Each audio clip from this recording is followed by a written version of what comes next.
All right, well, good afternoon or good evening, wherever you are, welcome. If you're looking for Drive Clean with the League, you've come to the right place. This event will be a fast and fun look at how we're improving air quality and reducing carbon emissions by driving clean. The League of Women Voters of California and the League of Women Voters US have declared a climate emergency and are making climate action a priority. The most important step a typical California resident can take is to switch to an electric vehicle. I'm a proud League member, feeling even more pride as the League takes this leadership role in climate action. I'm also a proud member of the team at Drive Clean. You'll hear from Carleen Cullen, the founder of Drive Clean, very shortly. But first, let's do the agenda. This program will be an hour of juicy goodness. We'll open with Diz Swift, the co-chair of the U.S. Climate Interest Group for the League. Then we'll hear about the magic of driving electric, driving with zero pollution, lower cost, and endless possibilities. We'll get the skinny on current and coming EVs and hear from real drivers about their experiences. We'll go over charging at home and on the road, and end with Ask Us Anything, which is pretty much what it sounds like. Throughout the program, you can ask questions in chat. Just click chat in the bottom of your Zoom window and then type your question. We have experts monitoring chat who can answer in real time. By the way, our chief expert is Bruce Bell, a member of the League, an EV owner, and a volunteer with Drive Clean. Hey, Bruce. All right, if you'd like to turn captioning on, just click live transcript in the bottom of the Zoom window. That will enable a live transcript in English. A reminder that this event is presented with the support of Electrify America. EA's goal is to promote greater EV adoption by offering an ultra-fast and convenient charging network. All right, well, now it's my pleasure to introduce Diz Swift. Diz is the co-chair of the U.S. Climate Interest Group for the League of Women Voters. Diz? Okay, as Kevin says, I'm Diz Swift, proud member of the League of Women Voters. And it's a pleasure to be here. A warm welcome to everyone. It's also a privilege to be partnering here with Drive Clean California as they extend their reach from the Bay Area and will go beyond California. So we have a lot of folks from across the US, and welcome especially to you folks. You probably know the League of Women Voters as for our work in voting rights and elections, and we'll continue with that as a very important part. Our motto, if you will, is making democracy work so that everybody that can will vote and be informed. But we also have now a very important and a strong emphasis on climate change. This is from our website, and as you can see, as citizens of the world, we must protect our planet from the physical, economic, and public health effects of climate change, while still providing pathways to economic prosperity. Next slide. Thanks so much. We have formed across the US the Climate Interest Group. I co-chair what we call the CIG with Eleanor Ravel in Illinois. We have over 1,300 individuals within the League from across all of the US who are working at many levels of government and community to advocate, educate, and lobby on climate change.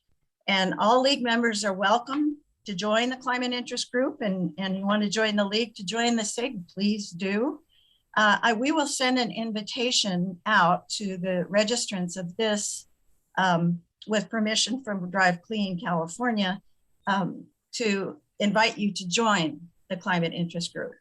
So thank you all for coming, and let's learn about EVs.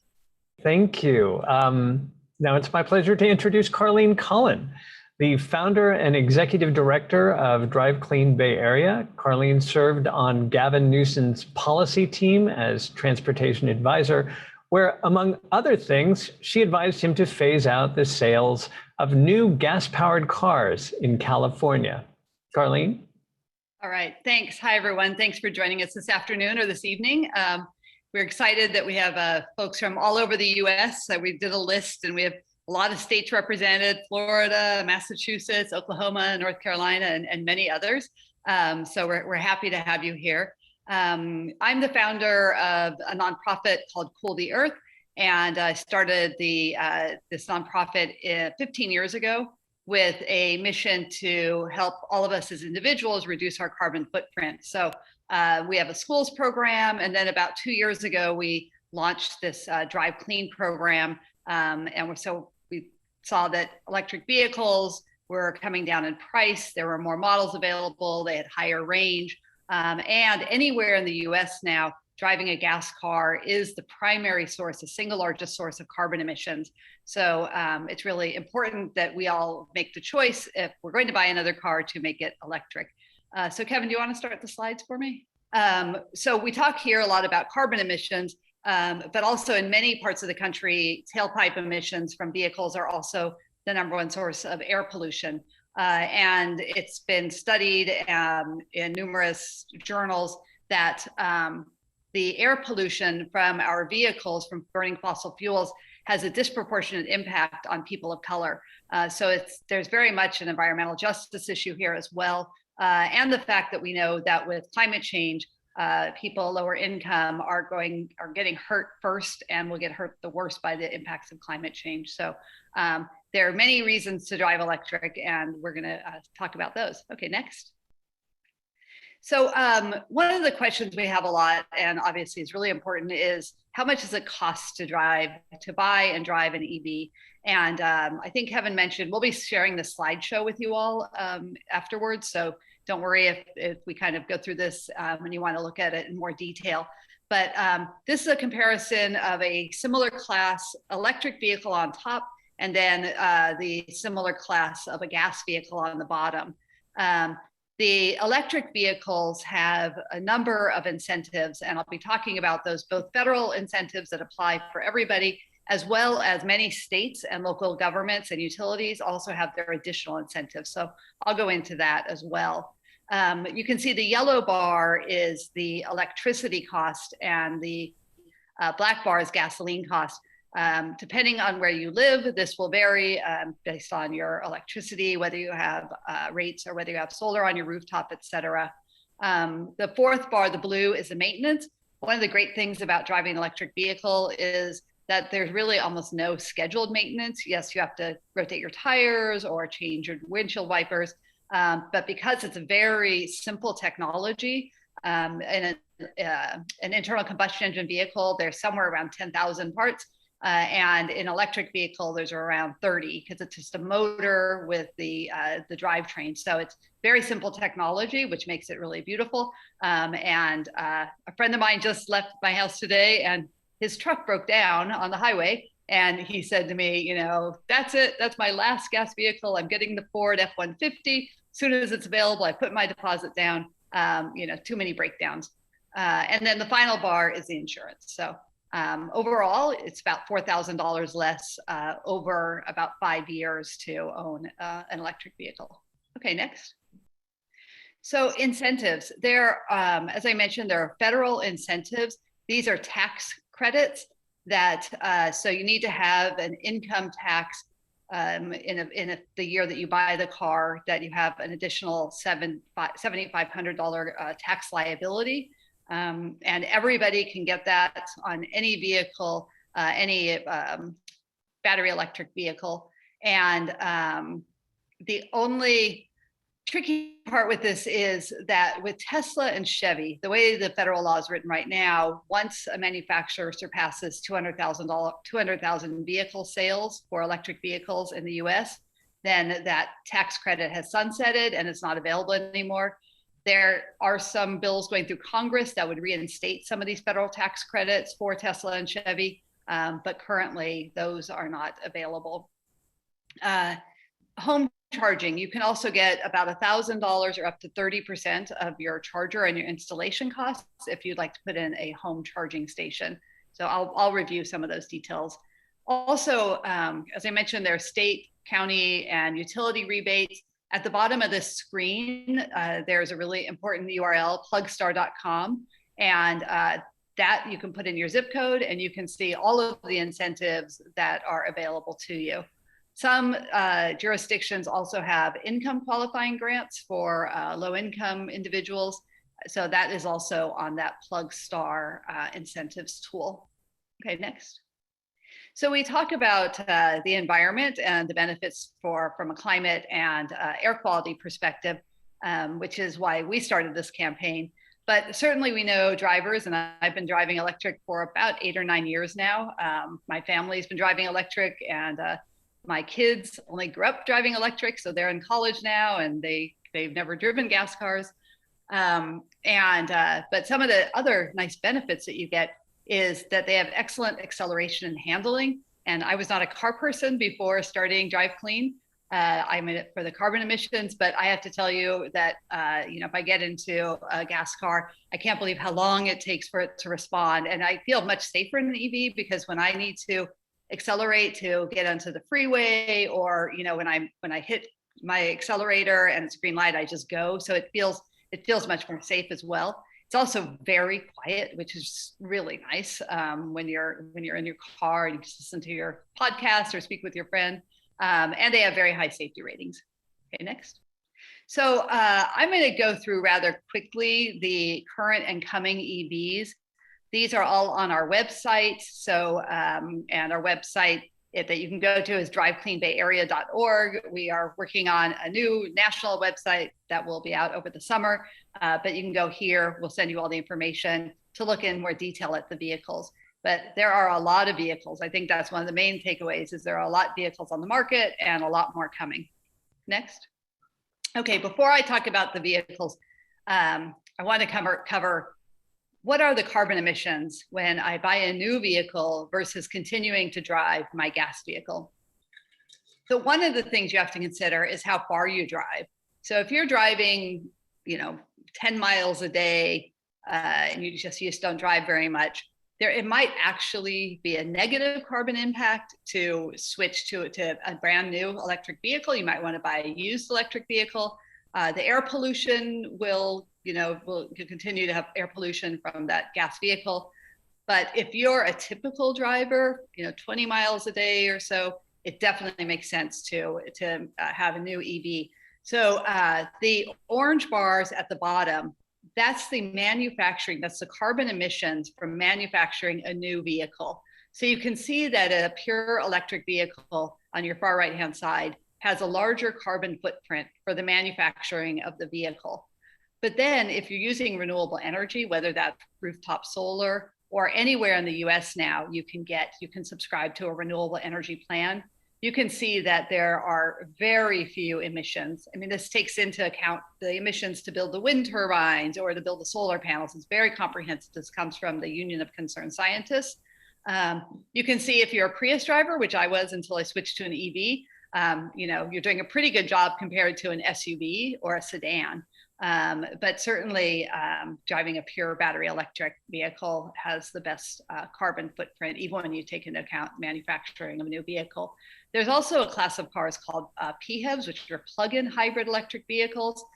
Sometimes there's confusion between a Prius and a traditional Prius that doesn't plug in, and then even the new Prius that does plug in. So when we're talking about a PHEV, that's a vehicle that gets a certain amount of electricity, miles from electricity, and then a gas backup. So that can be convenient for some people in certain situations. The downside is that you still have an internal combustion engine vehicle, so the maintenance savings aren't so great. And truly, as these pure battery electric vehicles keep coming, the ranges are so high and there's so much charging that there's really, not a tremendous need for plug-in hybrids, but for a lot of people, they suit their needs right now. Next. Another topic I wanted to discuss is batteries.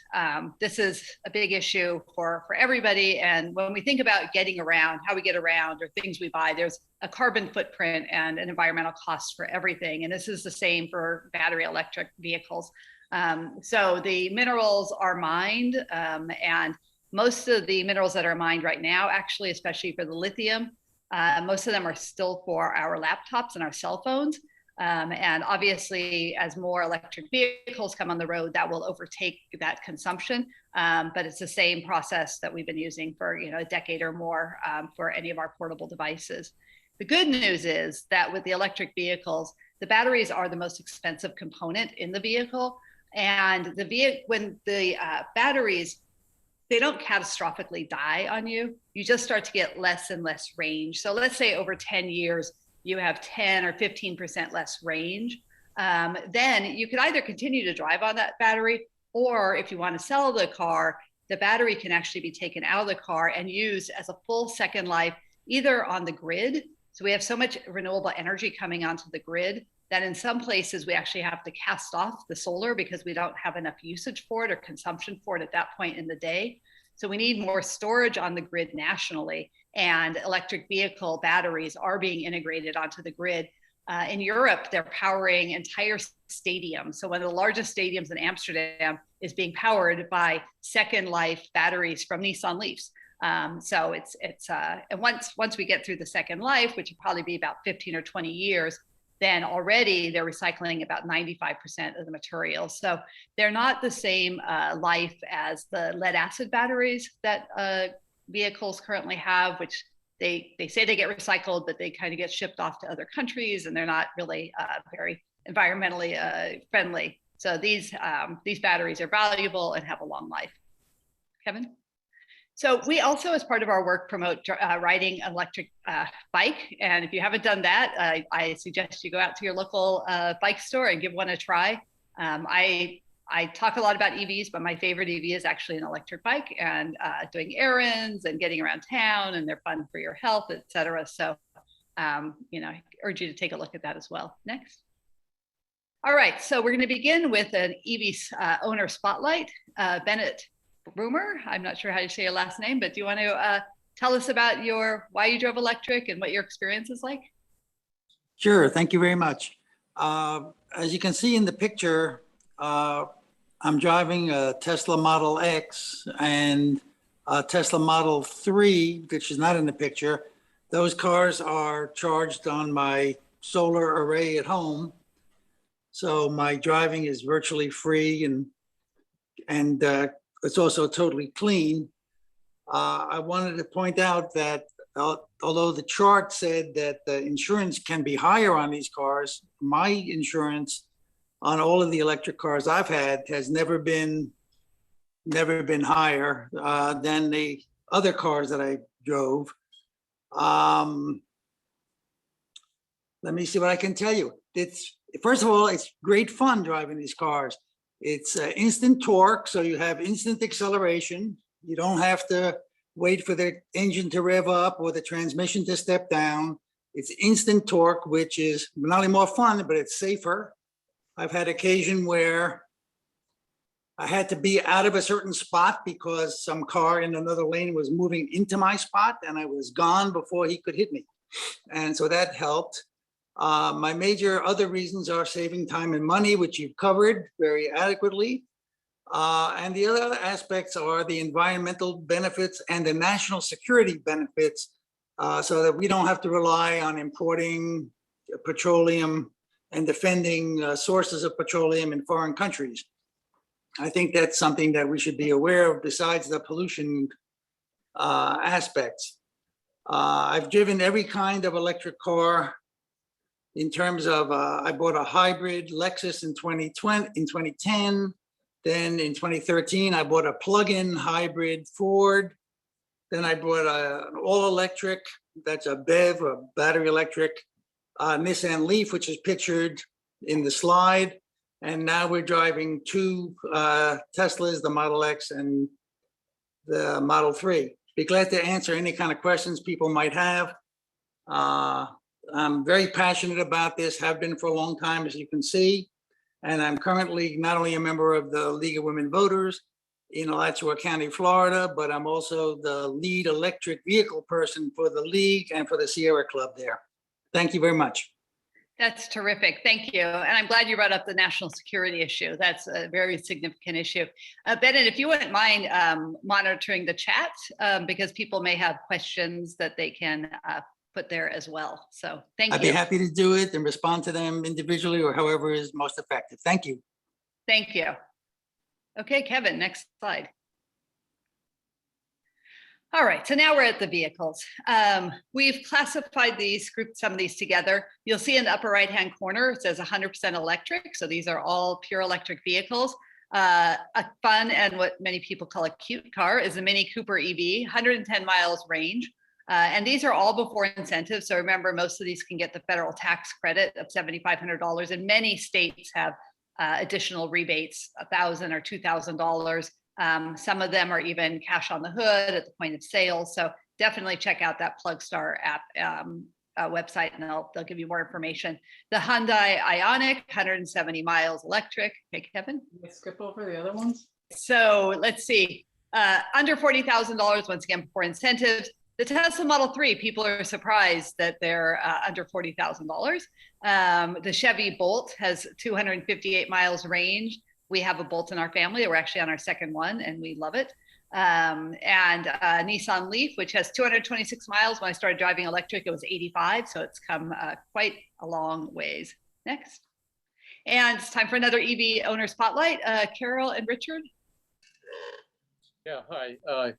Yeah, I don't have a whole lot of information to add in addition to what Bennett said, all the same reasons.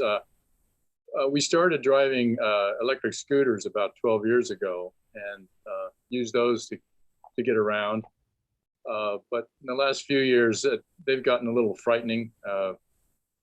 People just don't see you, especially as you get older. I'm older, so I decided I needed 4 wheels under me rather than 2.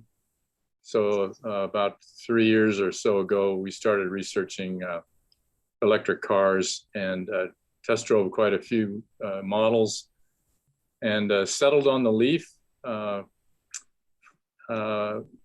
They were all nice cars. I just preferred the Leaf for comfort, and ours is I noticed your sign said 226. We're actually at 240, and we legitimately get that. So I'm pretty happy with that. We also have solar, so I just plug it in, you know, every other day or so to get the charge back up. And also, as Bennett pointed out, I have not noticed a difference in my insurance premiums between previous gas-powered vehicles and this one. We also, a number of years ago, bought a hybrid, which we still have that. And I like that as well, but again, we'll be transitioning away from that. We're leasing this Nissan. The reason behind the lease is I'm pretty convinced, and I think it's being borne out by current claims on vehicle mileage, that over the years, this mileage is going to get up into that 300, 400 mile range.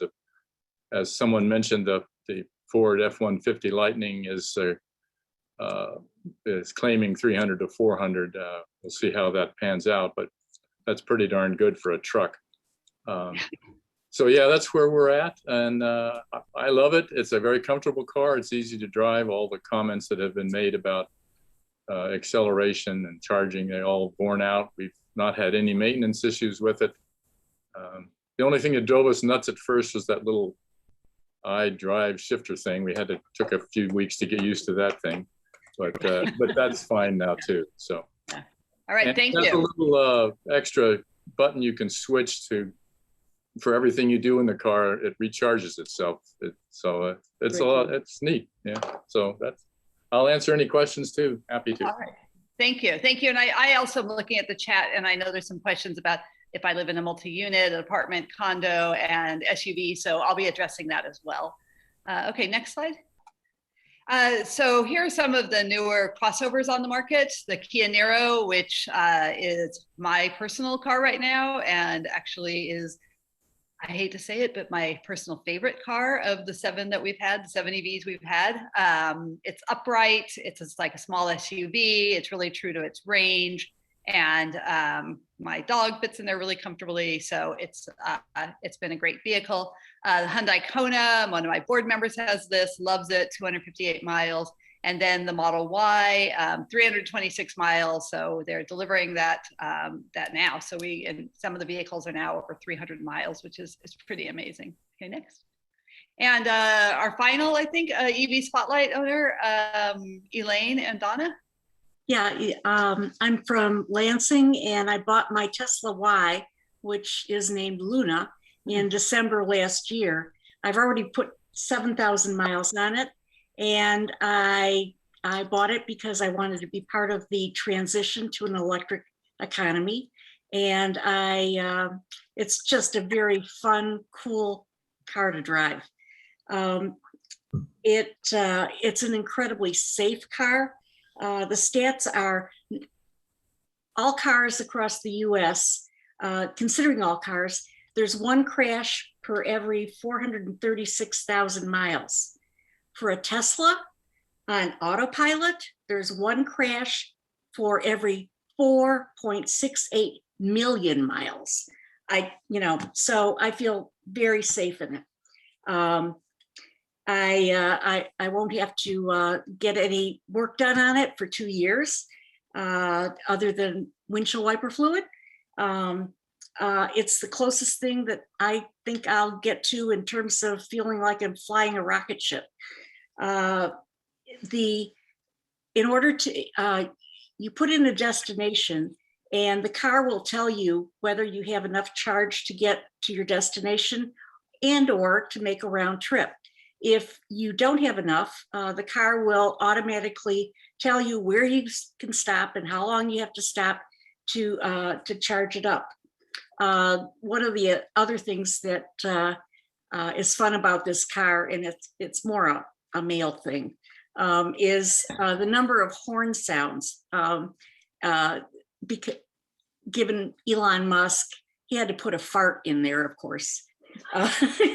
The other thing I just found out recently is, instead of the map that shows up automatically on the screen, I can ask to be driving around Mars. So I think that's pretty cool. And yeah, so I recommend it. Oh, and that is Donna Mullins, and she is the Lansing Area League president. She has oh, there she is. Better than being the Lansing Area League president, I am the owner of Sophia, the cutest little Tesla 3 in the world. And I bought it. I had a Prius before, and I decided if I when there was an electric car that had a range of 300 miles, and that I would in fact buy it, because I felt morally responsible to do that. And I did, and it doesn't hurt at all that I look really, really cute in it. I've had it for 2.5 years. I have not spent one penny on upkeep, and I love the acceleration. I love feeling like I'm doing something for the environment, and it's just the most fun car I ever had. My father was a car salesman, so I know all about fun cars. It's just one of the best things I've ever done.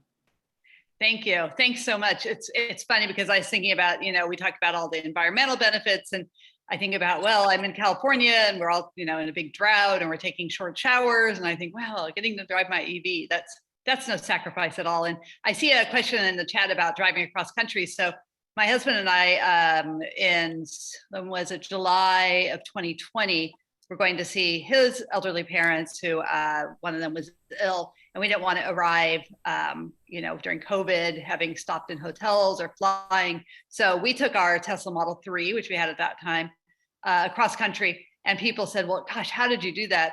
And I said, well, I just put into my app, here's where I want to go from California to New York. And we stopped a few times along the way for a break and charged. And we even camped in it. There's a camp mode there in Tesla. So we really arrived like touch free, and we're safe to visit with the family. So yeah, and I also want to point out that there's a Tesla charging infrastructure. Electrify America, who is building one of the largest charging networks across the U.S. And I'll give you some websites where you can take a look at that and explain more about charging on the road as well. Okay, next, Kevin. Someone asked about all-wheel drive. The Teslas also had all-wheel drive. The Audi e-tron, which is a full-size SUV. The Jaguar I-Pace, Polestar 2, which is new on the market, which is a affiliate of Volvo. So really great cars. The Polestar 2, I've test driven all of these, and they're really fun to drive. The Polestar is definitely kind of the most sedan-like sports car of them all, and the others are more Jaguar's more luxury, and the Audi e-tron's luxury, but also an SUV. So, okay, Kevin. Newly available, we're really excited about this vehicle, the new VW ID4. All-wheel drive, 250-mile range. One of our team members just leased this, so I haven't driven it yet, but it's a super attractive car and it's been getting great reviews. So we're excited that that's now available. It's interesting, there's a lot more vehicles available in Europe than there are in the US. The US market is actually a little bit of a laggard in electric vehicles. So we're happy that the manufacturers are now seeing that the US market is getting ready to go electric and bringing more cars here. Okay. There's also the Ford Mustang Mach-E. I went to the LA car show right before the pandemic, and this was definitely the hit of the show. It's a beautiful vehicle. It can get up to 300 miles, all-wheel drive. Definitely take a look at that if you get a chance and give it a test drive. Really great car. We're super happy that an American car maker is really getting in, into this game. Next. Also the new Volvo. I know a couple people who have this. Doesn't have as high a range, 200 miles. I mean, frankly, that's just fine for most people most of the time. But it's a great car, really nice interior and great ride, small SUV, crossover, all-wheel drive. So that's also a brand new car on the market. Next. And then in the upper right-hand corner, you'll note this says plug-in hybrid. So these are the cars that plug in and you get a certain number of miles electric. Generally speaking, if you're going to look at a plug-in hybrid, it'd be really great if you matched your daily driving commute or wherever you travel with the range of the vehicle, and then you plug it in every night, so you really maximize your miles on electricity. There's the Clarity, the Prius Prime, the Nero that has a battery electric version, also has a plug-in hybrid. Next. There's a minivan, the RAV4 Prime, the Jeep Wrangler, and our take is some of the environmental groups don't want to talk about plug-in hybrids. We view them as kind of a transition vehicle. So especially if you're maybe in multi-unit and you're not sure, totally confident about where you're going to be charging outside of your condo, if you don't have charging there, these are some interesting possibilities. Okay, next. The used market is also growing quite a bit. So any vehicle that's been out for 3 years or more, many of the electric vehicles are leased. We have leased, that's why we've had so many vehicles. We've leased all of ours. So the good thing is, from a equity perspective, it puts these vehicles into the used market more rapidly when you lease. And so, I've had people get tremendously great deals on these vehicles. Some of them are lower range, like the e-Golf, but it's certainly for most people to get around town. And if they have a second car, it's really, a lot of these vehicles are great values. Next. Coming soon. Okay, I'm going to fly through these. There's a lot here. Chevy Bolt is coming out with a larger version, the EUV. Nissan Ariya is also coming out, a 300 mile range. I almost said 300,000 miles. 300 mile range. Next. All electric, the Ioniq, the Kia EV6, and the Quattro. So you'll see a lot of these. All these new vehicles are coming out with over 200 mile range, some even over 300 miles. So the range issue is really going away. Next. The BMW i4 and the iX. Okay, next. And a newcomer, a brand new automaker called Rivian, that is in the market to compete with Tesla, making SUVs I've spent a lot of time with their engineering team, and even I've had a chance to speak with the CEO. They're the company that Amazon has ordered. I think it's about 100,000 electric vans for delivering their products. So they contracted with Rivian to build these. It's an exciting new company built in America. The company's American based, and their outdoor adventure vehicles really, really fun. So next. Also coming soon, the Hummer. You know, I used to be the every environmentalist nightmare was the Hummer, but indeed they're coming out with an SUV, so we're fully on board. You may have heard F-51 Lightning has gotten a lot of attention, and it should get a lot of attention. We're showing the kind of lower range and lower price. Most of these have a higher range and higher price option. I'll talk a little bit more about using your vehicle for power when the power grid goes down a little bit later. Ford has come out right away saying they will have this. And the Tesla Cybertruck, which is for some people, I'm not sure who, but okay, next. So let's talk a little bit about how do we do this? Okay, we're interested in one of these vehicles. We want to take this. Here's where the fun begins. It's not as simple as going to a gas station, which we're all familiar with.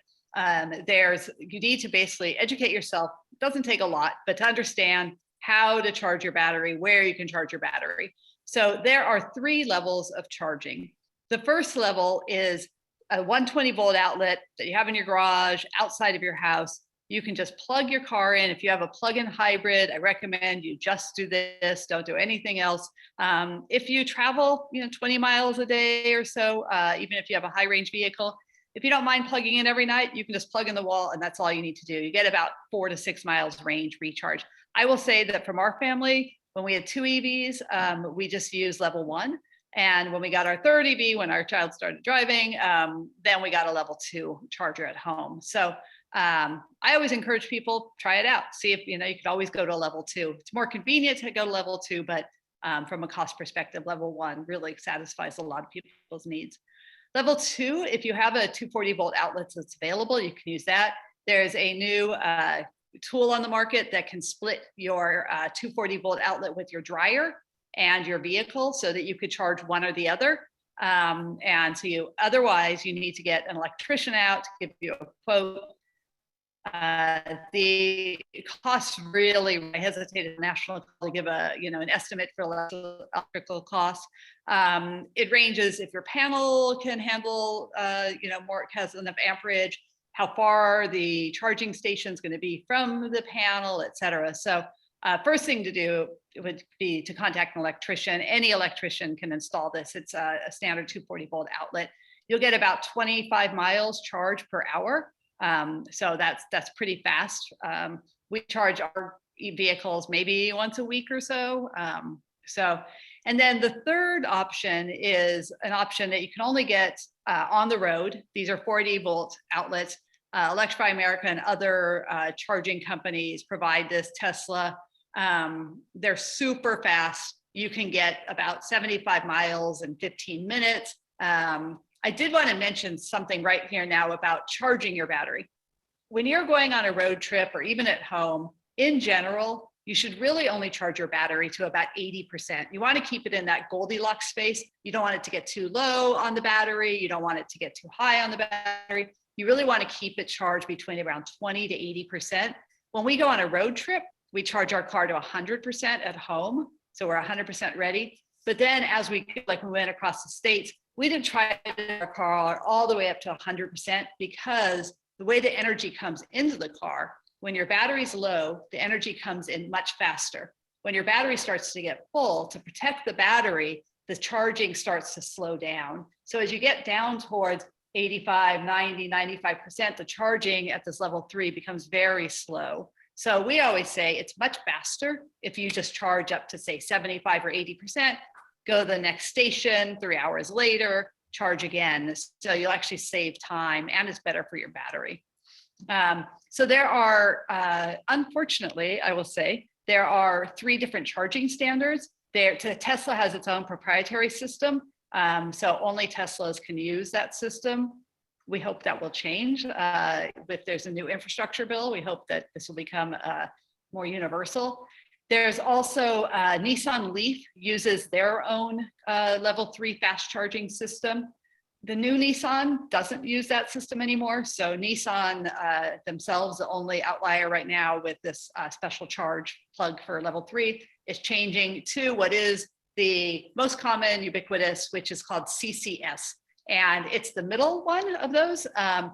Every car, European, Asian, American, everything except for Tesla and the Leaf use this charging standard. I'll show you an app. It's not all that confusing. You just put in the car. It'll tell you what stations fit your car. Most of the stations now have both the one for all the cars and the Nissan Leaf, and then Tesla is just totally separate. Okay, next. One thing that's really important, and we get this question a lot, is, well, is it cleaner to charge my car off the grid if I'm in a state that has a lot of coal or natural gas? And once again, the Union of Concerned Scientists did research on this, and everywhere in the United States, it's actually cleaner to drive with electricity, no matter what that generation is, where that generation of electricity comes from. The grid is getting cleaner really rapidly. So ideally, you could either get rooftop solar, and that's a great investment, and then you'll be able to charge all your electrical appliances and your car from the sun, or get a clean energy plan. Many locations have their own local clean energy plan, or be able to go out to like a wind farm or a solar farm, and they will basically put clean energy onto the grid for you. And also important to consider, I don't have time to go into today, but storage, energy storage with batteries as well. Okay, next. So multi-unit buildings. This is a market that is developing. If you live in a single family home, you're basically set to go electric. This is something that we're working on quite a bit, and there are a few options. I know people, Bruce and Nancy Bell, who are moderating the chat, have worked with their condo associations to let them put in a charging station at their parking stall. So the Bells have a lot of information about how you can reach out to your property manager and talk to them, documentation to try to inspire them to allow you guys to get the charging stations in. You can also charge at work. That's always great. If your employer doesn't have charging stations at work yet, it's time to start asking them and advocate for that. I know people who use public charging who, at Whole Foods or any of these fast charging networks along the road. They'll find theirs in their community and go to them, once a week and charge up maybe for like 45 minutes. So that's also a possibility. There's a new app called EV Match, which is kind of like Airbnb, which you can go and people are putting their charging stations at their house available for you to come and use. There's also new smart outlet technology. It's in beta testing right now, but it basically is an outlet that you plug into your 120 volts if you have power at your parking stall, and it handles all of the billing, all of the rates, and it pays directly to your property owner. So those are in beta testing, and anybody on this list will be sending you follow-up information and information on that as well. Okay, next. So there are two apps and websites that we really recommend you use. And once again, we'll be sending this with you. So PlugShare has listings of all of the public charging stations in the US. You can do a trip plan on that. The orange dots are the fast chargers, the level 3, the green are the level 2. Some of the vendors like ChargePoint, EVgo, Electrify America, they also have their own apps. If you use their app, it's definitely the most convenient way. When you get to the station, you don't have to worry about credit cards. It's just, you just tap your card and go.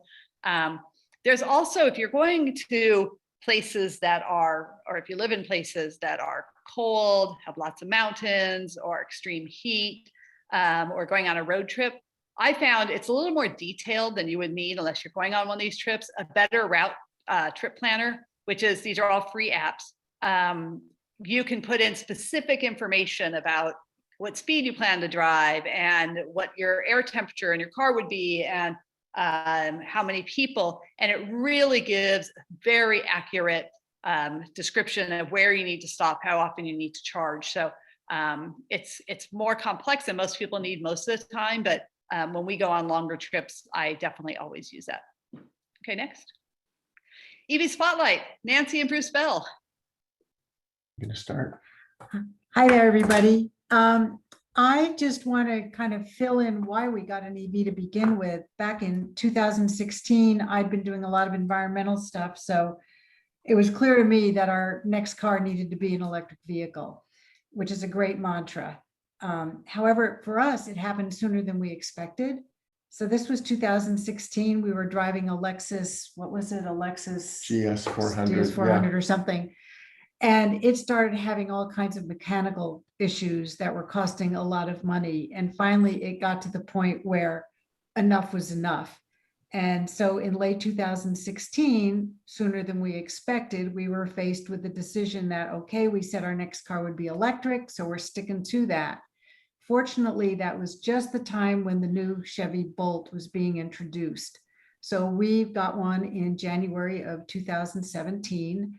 And we have over 50,000 miles on it. Love the car, love it. It still feels like I'm getting into a new car. And so Bruce can give you more details about the other whys. I just like it because it's fun, but he can be more specific. Well, one point about why is if you haven't driven an electric car, you just have to have the experience. We've made all of our friends drive our car, and 11 of them bought the car. And as Nancy mentioned, we have over 50,000 miles on our car, and so far we have only changed the tires. That's the only maintenance we've had.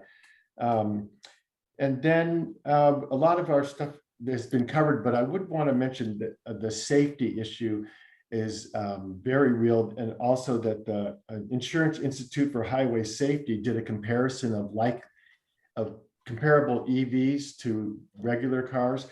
And they found 40% less injuries in EVs, mainly because the EV is a heavier car, and that makes it safer in an accident.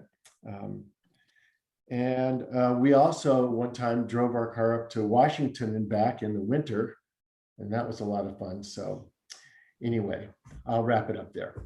All right, thanks you guys, thank you. Okay, next. So this is a little interesting thing. Cars used to have these old cigarette lighters, and they now are adapters that you can buy this inverter. It's about $28 on Amazon. And so I live in Northern California, where we've had plenty of power shutdowns. And I just plug it into my vehicle, keep my vehicle on, locked in my driveway, and have an extension cord. And so when all my neighbors are in the dark or they're fueling up their, gas powered generators, I have my lights on, I have some lamps on, I have my music on just for fun. I have my computer that I'm charging, electric cooler. So your battery in your car can charge your entire home for about 3 days on average. So this is something that Ford has announced, and several other manufacturers have announced this as well. The batteries in your car are they're huge. So if you're familiar with the Powerwall, they're about 4 to 5 times of a single Powerwall. And most of the time they're sitting in our driveway. So that's technology that's coming. But right now you can use your EV for power for small appliances, which is really exciting. Okay, next. Okay, so here's our website, and we'll send this to you. Go ahead, next. So I know we've covered a lot of information. You're definitely welcome and encouraged to come to one of our other EV 101s. We also have EV 102s. So once you get a car, or if you really want a lot more detail on how to charge, how to get clean electricity, we offer that as well on our website. Next. So I see some questions in the chat. And Kevin, I don't know if you want to ask people to raise their hand or how you want to do the live chat. If you do want to ask your question live, just go ahead and go to the raise hand button at the bottom. That's the easiest way for us to see. Well, and see, Jean Lahai is like showing us how to do it. Jean, do you want to go ahead and just do it? Yeah. So hi guys. I've been an EV user since, I guess I'll turn my video off since I look hideous, but so now I have a Bolt. I've had 2 Volts, and then I thought I love this car so much, and I'm going to take the plunge and get an all electric, and I don't have one single regret. What I would say is that I have to go to public charging every day to charge my car, and I really would love to have some kind of advice on how, what's an affordable way. I'm sorry, this is taking me a while to get to the point, but what is an affordable way to get a charger in your carport if you're in a multi-unit dwelling? Thank you for that. Bruce, are you planning on answering that? Good. Yeah. Go ahead. Hi, guys. So I've been involved with a company called Orange Outlet. They make a device called the Orange Charger. I actually had the first one delivered to one of my neighbors recently. My wife and I live in a condominium. And as with you, Jeannie, it would be $3,000 for me just to trench from my condominium to my carport. So the solution is this device, the Orange Charger, is like $300, and it's like a smart outlet, basically somewhat like a parking meter. It's a power outlet where you plug your 110 plug into it, and it only works when you wave your phone at it and read the QR code. So because of that, as Carleen mentioned, you're charged for the power you use, and the company, Orange Charger, pays the homeowner association, in our case, for the power that you took.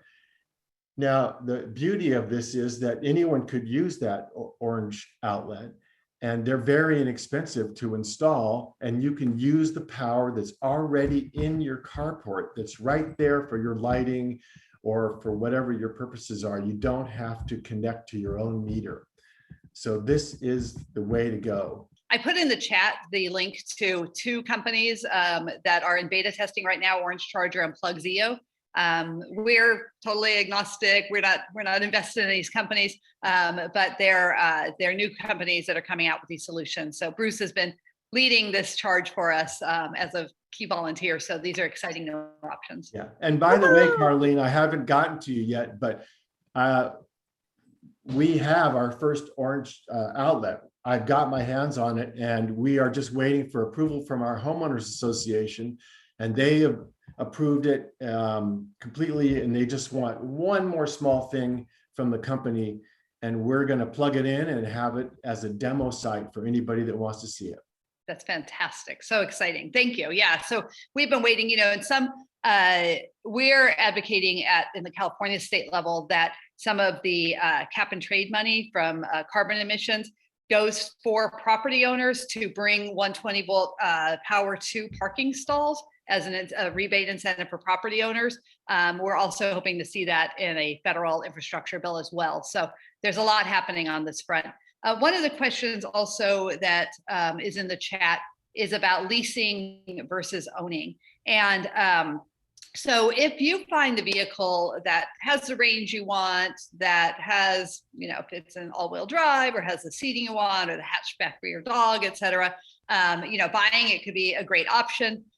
Leasing, one of the advantages of leasing is that if you do not qualify, if you don't have a $7,500 tax liability at the end of the year when you're buying your EV, that means you cannot take advantage of the federal tax credit. But some of the manufacturers, they take the tax credit, and if you lease the vehicle, some of them will give that $7,500 off the top of your leasing. So it's kind of a roundabout way of actually capturing that federal tax credit. Not all the manufacturers do that, but a lot of them do. So that's a reason why a lot of people I know decide to lease if they don't have that tax liability.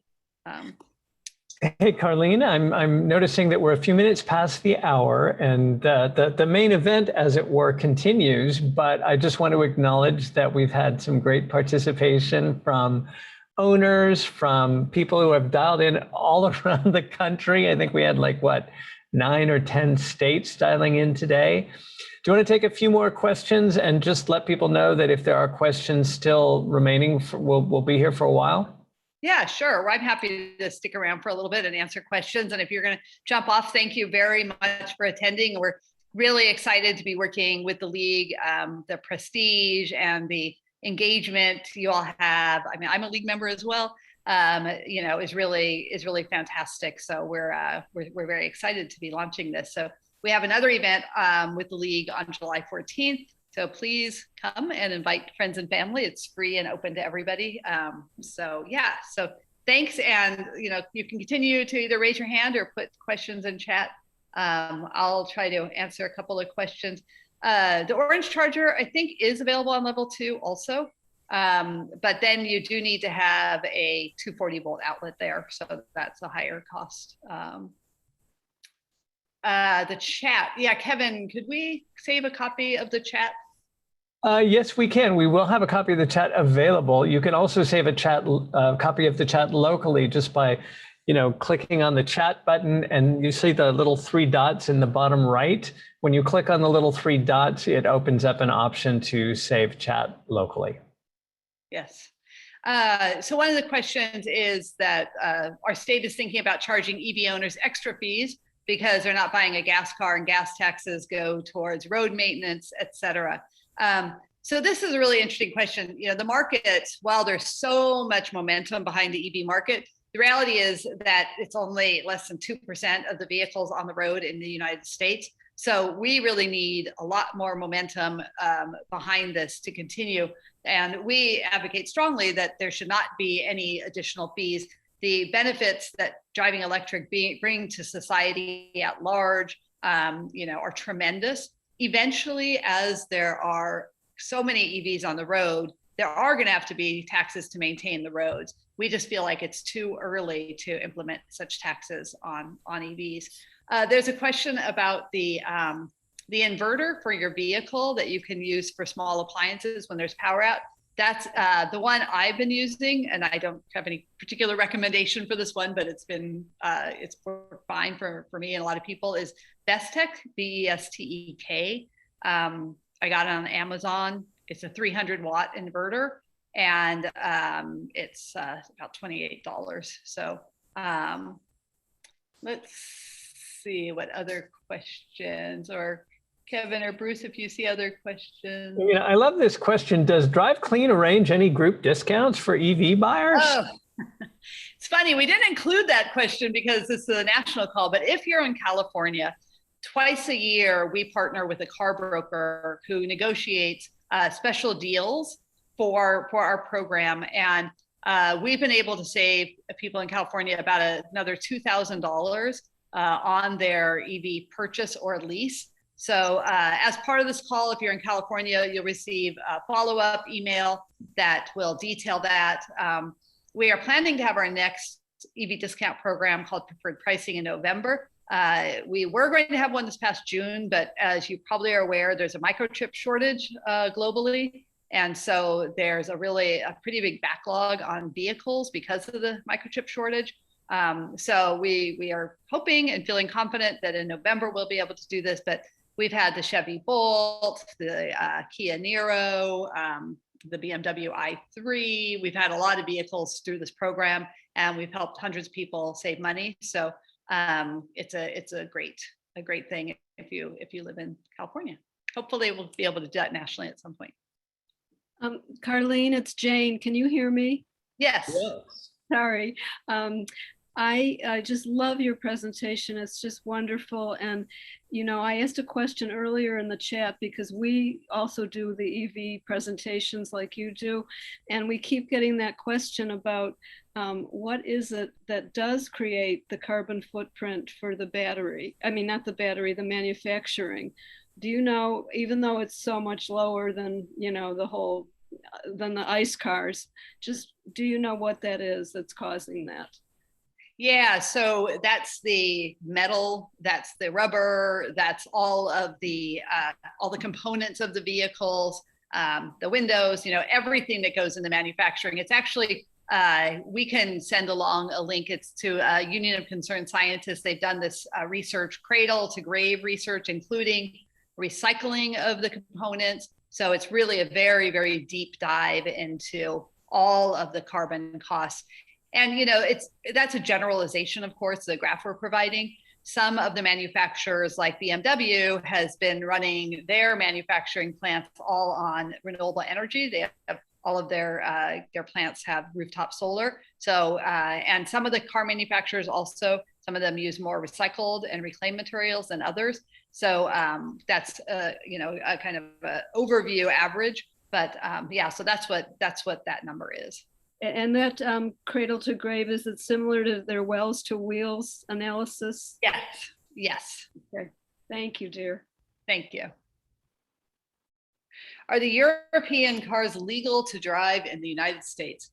I don't know. I guess if that would be a question, maybe someone else on this call knows the answer to that, and how you even find that out. So I guess that means if you're bringing a car over from Europe. Sorry, I don't know the answer to that question.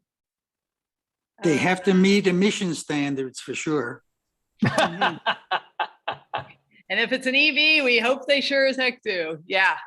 Yeah, I don't know what the tests are that we have to go through. There's a question also about how EVs do when pulling a trailer. So some of they're all rated if there's an SUV and they have trailing capacity. They're all rated, and I couldn't tell you exactly what the rating is for each vehicle, but some of them can tow boats. I know the Ford F-150 has that ad of it pulling, you know, a freight train with many, many cars. Just like in a gas car, your range, you're going to get less miles because you're pulling so much more weight. And but yes, so if you're interested in pulling a trailer, I would look at some of the all-wheel drive cars and take a look at what their rating is for how much weight they can pull. One of the questions we get also is, you know, is there oil changes? And in the pure battery electric vehicles, there's no oil changes. It's really great. You don't have to go for smog checks, so you can avoid all of that. Deborah Honeycutt asks, and I don't know if anybody responded, Diz, this may be a question for you. Is the climate interest group different than the SEAC CTE that I serve on? I'm not sure what the organization you're talking about is, if it's part of the league, but yes, the climate interest group is completely new. We formed it after the 2020 convention, and we've grown very, very quickly. And we would love to have you as part of the climate interest group. We're across all the US, and we have 11 sub-teams. And among them, one of them is transportation, which includes electric vehicles. So, and we have many others, and a wide range of opportunities to participate at any level, just as, you know, occasionally, or really jump in locally, regionally, state, and nationally. So yeah, please do join. As I said, we'll send an invitation to join the group. And if you have further questions, ask me. Does that answer your question? Okay, great. Thank you. I'm reading through the chat. So a question from a little while ago was, what do you do when you want to drive 300 miles a day? And I say, well, I get in my car and I go. It's really, you know, once it's interesting because we kind of say jokingly in our little team that the only people who have range anxiety are those people who don't yet drive electric. You know, you might have a little bit of range anxiety when you first start, but once you get to know your car and you start charging, you just get your app, you know where you're going, you stop, you charge. As I said, you know, I recommend just charging to say 75 or 80%, not waiting the long time for it to get to 100%. And it's really it's something that you get very comfortable with. One piece of advice I should have shared earlier is if you get an EV, go out to your community charging, public charging, and just try it. Don't wait until you're going on a road trip. Just get used to it, try it, get the apps, just give it a go so you know what to expect when you're on the road and you're not concerned about getting somewhere. But we've traveled across California in our Bolt, in our Nero, not in the Leaf, and then as I said, across country in the Tesla Model 3. So we really haven't had any issues with that. So it's great. Another question is, do we get the tax credit if you buy a used EV? Unfortunately not. Unfortunately, most of the federal and state and utility incentives are really for new vehicles. Some of the incentives that are available for you are for low income for used vehicles, but check with on that Plugstar app and you'll be able to see if there's incentives for used as well. You have answered many questions that I somehow managed to not see. So I feel like there may be other questions, but it's a good time to remind everyone that we are available at info@drivecleanbayarea.org. And we are also going to be sending you slides to jog your memory about all the great things that you've learned. What else are we doing? Are we sending them money for the people who are? No, I guess that's. Oh. No, that's a different one. That's a different one. Okay. Yeah, I see one other question in here I just wanted to answer about air conditioning. So any of the air conditioning and heat that you use in the car is going to reduce your range, just like it would with gasoline, but you're just not so aware of it. You can, most of the vehicles, you can preheat or pre-cool before you get into the car. So that helps quite a bit. A lot of the companies are changing their heating and cooling systems so they're more efficient and use less of your electric range. And also, if you're driving in cold climates, I would look for a car that has seat heaters, because that's more efficient energy-wise than kind of that forced air sort of heat. Yeah. So, okay, I think we're going to call that a wrap. Thank you all very much for your time, and hope to see you at another meeting and hear from you. If you get an EV, we'd love to know, and we'd like to invite you to our EV 102 if you're a new driver. And thank you, Diz, and thank you, Bruce and Nancy, for getting us together, and we're really excited about continuing the work together. Thank you, everyone. We'll see you all soon.